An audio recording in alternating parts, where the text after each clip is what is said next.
Once I finally got done with my Yakuza 0 video, I decided to hop into Cyberpunk 2077. But then it decided to release Ancient Gods Part 2, so here we are. I do plan on making a video on Cyberpunk once I've beaten the story, but I thought I might as well make a Doom video considering A, it's a game I've already beaten, and B, I gotta have something to upload so I'm not uploading once every 2 months. Doom Eternal released just last year, the same day as Animal Crossing, and the internet sure had a field day with that. I ended up pre-ordering Animal Crossing and getting Doom a month later on my birthday, but once I did start playing, I quickly decided that it was my favorite shooter of all time. The main game starts out with a simple enough tutorial, showing off glory kills and the other basics of Doom's combat like weapon mods, upgrades, and runes. Let's run through them real quick. Weapon mods are your alt fires and your arsenal of weapons. For your starter shotgun, there's the rapid fire and sticky grenades. Heavy assault rifle gets a scope and mini rockets. Chain gun gets turret and shield modes. Plasma rifle has the heat blast and microwave beam. The ballista has the destroyer blade, a wider projectile, and the arbalist, a delayed explosive shot. Super shotgun, however, has only one alt fire, a chain hook that pulls you to enemies and, if upgraded, ignites them, dropping armor. You can upgrade your arsenal in Doom Guy himself. Weapon upgrades allow you to either get another weapon mod or to increase the power of your existing weapon mods. Doom Guy's upgrades increase the effectiveness of abilities like his dash, double jump, upgrades, chainsaw, you get the gist. They also affect what you see on the minimap. Runes are the final step in building your very own Doomslayer. You can only have 3 equipped at a time, and they each have very specific bonuses. For the main game, I chose faster glory kills, launched glory kills from further away, and killing demons with blood punch drops health. But for the Ancient Gods, I swapped the further glory kills for having time slow when using alt fire midair. There are 5 different difficulty modes. I'm Too Young to Die, Hurt Me Plenty, Ultra Violence, Nightmare, and Ultra Nightmare. Ultra Nightmare is Nightmare, but you only have 1 life. I was playing on Hurt Me Plenty because I'm not the greatest at shooters, especially not on console, but I could be worse.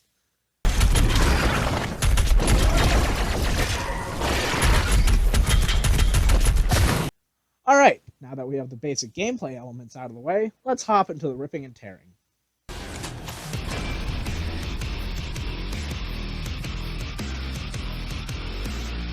In Doom Eternal, your primary goal is to kill the 3 Hell Priests, and you easily dispatch one in the first 10 minutes.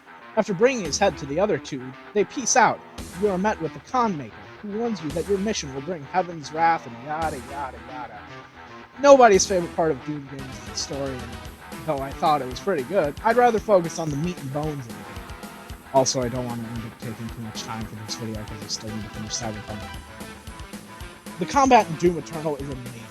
Plowing through dozens of demons in mere minutes is just the greatest feeling.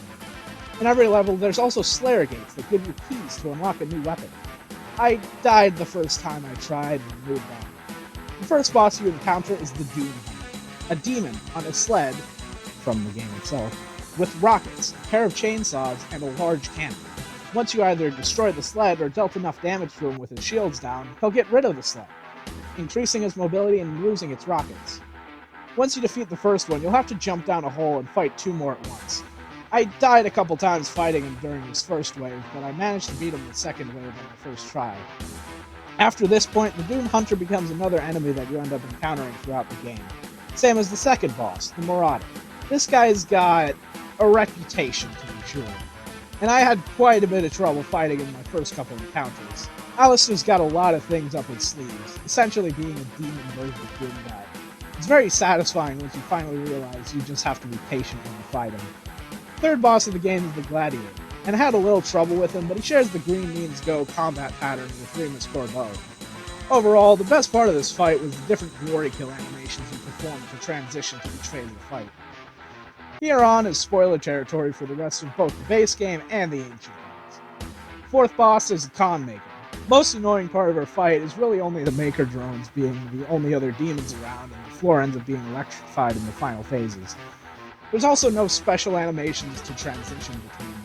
Just whittle down her shield, use the meat hook to get in her face, and use Blood Punch. In retrospect, it likely would have been much easier if I equipped the scope on the heavy assault rifle and the slowdown move to pop the drone's head. Final boss is the Icon of Sin, returning from Doom 2. And by God, if this isn't my favorite fight in the game. Unloading round after round into each part of this Goliath's body and slowly seeing the exposed bone and muscle tissue underneath. The ending narration is absolutely awesome too.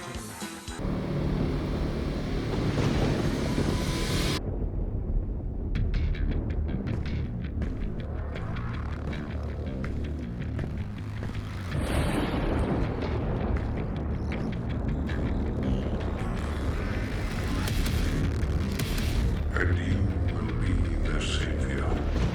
Your strength will be their shield, and your will their sword. You remain unbroken, for your fight is eternal.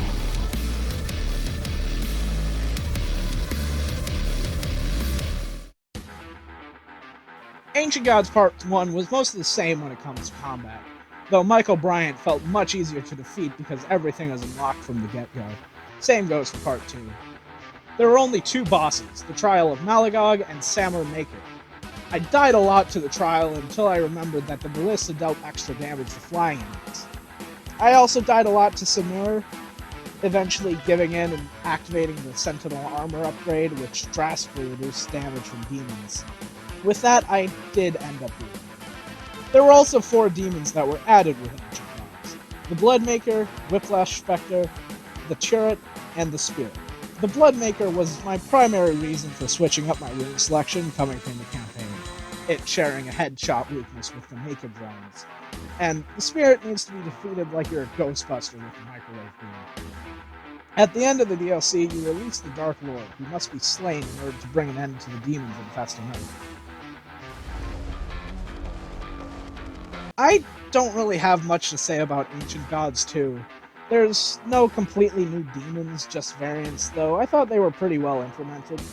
Though the green means go pattern comes back again with the Armored Baron, the best way to defeat the Stone Imps are with either the hammer or the full auto shotgun. The hammer in general kind of trivialized a lot of combat.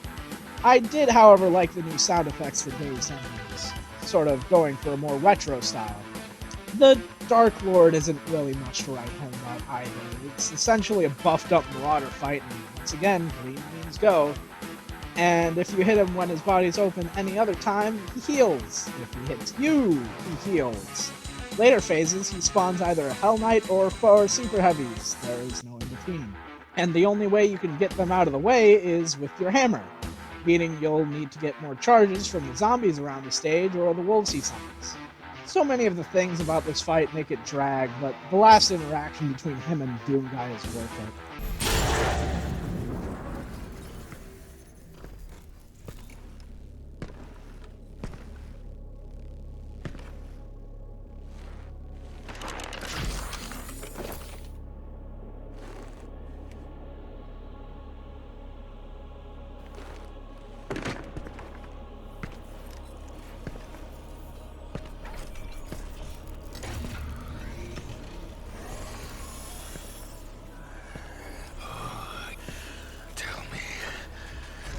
Nothing to say to your creator before you strike him down.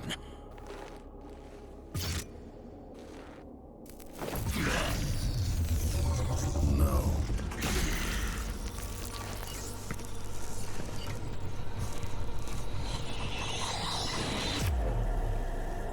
Despite my gripes with Ancient Gods 2, I genuinely loved every last bit of the game, and genuinely think that you should pick it up if you get the chance. Hopefully my next video will be Cyberpunk, but if I take too long to finish, I might put out a video on Battle for Bikini Bottom remake. Thanks for watching, and I hope you have a great rest of your day.